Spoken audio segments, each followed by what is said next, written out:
বাংলাদেশে বছরের পর বছর ধরে ভারতীয় চিকিৎসকরা বিনা অনুমতিতে রোগী দেখেন এবং অস্ত্রোপচার করছেন বলে অভিযোগ ওঠে।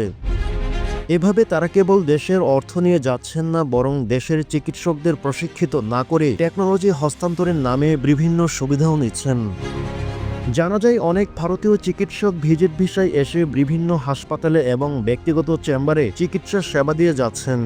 কেউ কেউ টেকনোলজি ট্রান্সফারের অনুমতি নিয়ে বছরের পর বছর বাংলাদেশে অবস্থান করেছেন।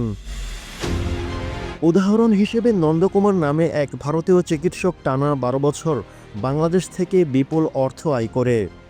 তার বিরুদ্ধে অভিযোগ রয়েছে তিনি শেখ হাসিনার শাসনামলে প্রভাব খাটিয়ে এ সুবিধা নিয়েছেন।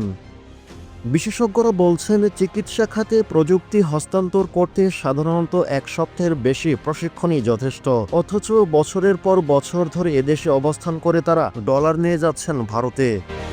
Bangladesh medical and dental councillor জানায়, বর্তমানে বৈধভাবে 15 জন ভারতীয় চিকিৎসক বিভিন্ন হাসপাতালে কাজ করেন। তবে এর বাইরে শতাধিক চিকিৎসক ভিজিট ভিসা বা অন্য কোনো উপায়ে বাংলাদেশের ভেতর অবস্থান করছে বলে অভিযোগ রয়েছে।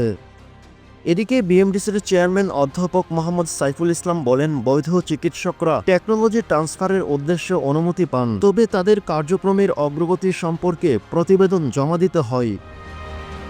বাংলাদেশি চিকিৎসকদের মতে দেশের মধ্যে প্রয়োজনীয় বিশেষজ্ঞ চিকিৎসক এবং উন্নত চিকিৎসা ব্যবস্থা রয়েছে।